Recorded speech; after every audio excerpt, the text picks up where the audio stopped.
नमस्कार, मैं हूं अंकित कुमार। आप देख रहे हैं जागृति टाइम्स। बिहार सरकार के मंत्री और जदयू कोटे के मंत्री अशोक चौधरी ने सहयोग शिविर में जदयू कार्यालय पहुंचे थे। जदयू कार्यालय पहुंचते ही सम्राट चौधरी और भरत तिवारी एनकाउंटर और नागमणि सिंह और साथ साथ राजद पे भी एक बहुत बड़ा बयान दिया है। पहले क्या कुछ कहते हैं, पहले उनकी बातें को सुनवाते हैं। एक सवाल है, भरत तिवारी एनकाउंटर मामले में कहीं ना कहीं आपको लगता है कि सरकार का पक्ष में था, मिली भगत की बात हो रही थी। मिली भगत नहीं, गलत बात है, पूरी तरह से गलत बात है। ये आरजेडी के कुछ लोग जानबूझ करके इस प्रदेश में दोबारा एक 25 साल पुराना माहौल जिसको माननीय नीतीश कुमार जी ने तोड़ने का काम किया था, उसको दोबारा लाने का प्रयास कर रहे हैं और अगड़ा पिछड़ा की लड़ाई लड़वाने का प्रयास कर रहे हैं। ये इसके पीछे पूरा इस बिहार को अस्थिर करने के लिए आरजेडी के लोग लगे हुए हैं। सम्राट चौधरी चाहते हैं कि इस प्रदेश का लॉ एंड ऑर्डर अच्छा हो, इस प्रदेश के अपराधी जो संगठित अपराधी हैं उनके खिलाफ अभियान चले, जो व्यापारी आना चाहते हैं इस प्रदेश में, जिनको लगता है कि हम यहाँ पर सुरक्षित अपने आप को महसूस करें, उन व्यापारियों के मनोबल को बढ़ाने के लिए उन्होंने इस तरह का अभियान की शुरुआत की। अब मान लीजिए कि उन्होंने हमको बना दिया, मंत्री बना दिया, अब हम कहीं जाकर के कोई घटना कर दें तो इसका मतलब सम्राट चौधरी हमको कहें घटना करने के लिए, मैं किया ना घटना, आई शुड बी पनिश्ड। इसमें सम्राट चौधरी का क्या मतलब है?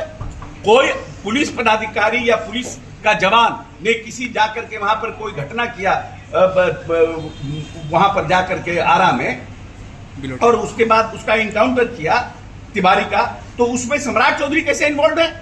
How Samrat Chaudhary is involve? Tell me. Samrat Chaudhary ने तो एक दिन पहले बयान दिया कि वो विक्षिप्त है, उसका इलाज कराएंगे। लोगों ने कहा है विक्षिप्त है क्योंकि उसने एक पुलिस पदाधिकारी को हॉस्टेज बनाया था। एक प्रदेश में एक मैसेज गया कि भाई एक व्यक्ति ने हॉस्टेज बना लिया, तो इसलिए उन्होंने बयान दिया। तो उनकी तो मंशा साफ दिख रही है।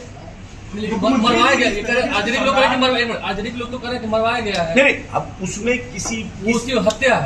अगर कोई आदमी, हम तो खुद कर रहे हैं, मैंने तो खुद बयान दिया है कि ये ओवर एक्ट है पुलिस का। लेकिन पुलिस में कौन लोग हैं? हम लोगों ने तो वीडियो देखा, बेचारा थाना प्रभारी जो मालाकार है वो मना कर रहा है। तो आखिर में ये कौन लोग थे जो गए वहां? एसटीएफ क्यों गई?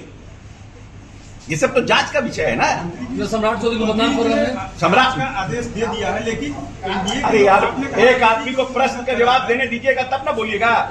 एक आदमी का प्रश्न का जवाब ही देना, फिर अब बीच में आप प्रश्न कर रहे हैं। ठीक है, वही उन्होंने न्यायिक जांच की बात कही है, लेकिन आपको लगता है कि सम्राट चौधरी को बदनाम किया जा रहा है इसमें? बिल्कुल, सम्राट चौधरी को बदनाम करने का, और इसमें खास करके एनडीए के लोगों को बदनाम करने का, और जो ये बड़ा चंक जो हम लोगों के अपर कास्ट का और हम लोगों के साथ रहा है, एनडीए के बीजेपी के साथ रहा है, उसको दूर करने की साजिश है। इसमें जो लोग हैं लगे हुए हैं अगला पिछड़ा कराने में, लेकिन किसी के कहने से थोड़ी। अगर क्या कहते हैं हमारे नेता कहते हैं कि पूरा बिहार मेरा परिवार है, और आज तक उन्होंने 20 वर्ष में सबको साथ लेकर काम किया, और उन्हीं के पद पे सम्राट चौधरी चल रहे हैं। तो कहां सवाल उठता है अगला पिछड़ा का? कुछ लोग अपने बाबाई में, नागमणि जैसे लोग बाबाई में इस तरह का घटिया बयान देते हैं। उम्र हो गया 75-80 साल, अब भारतीय जनता पार्टी में आए हैं, उनको तो ये समझ में आ नहीं रहा है कैसे हमारा एडजस्टमेंट हो जाए, तो फफर दलाली में इस तरह का बयान दे रहे हैं। कुशवाहा सम्राट चौधरी कुशवाहा के नेता है कि सम्राट चौधरी को मैं 25 वर्ष से जानता हूँ, व्यक्तिगत रूप से जानता हूँ। जब मैं कॉलेज में पढ़ता था तब से मैं सम्राट चौधरी को जानता हूँ। सम्राट चौधरी कास्टिस्ट नहीं है, मैं व्यक्तिगत रूप से कह रहा हूँ।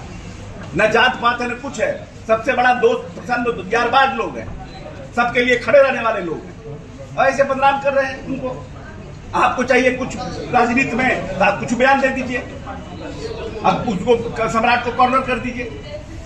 सब बात वो पूरा फालतू बात है। हाँ, जो किसने किया घटना गलत है, मैं ये मान रहा हूं कि वो घटना गलत है। उस घटना में जो लोग संलिप्त हैं, इनके इशारे पर हुआ, कौन हुआ, क्या हुआ, तो सब न्यायिक जांच में आएगा।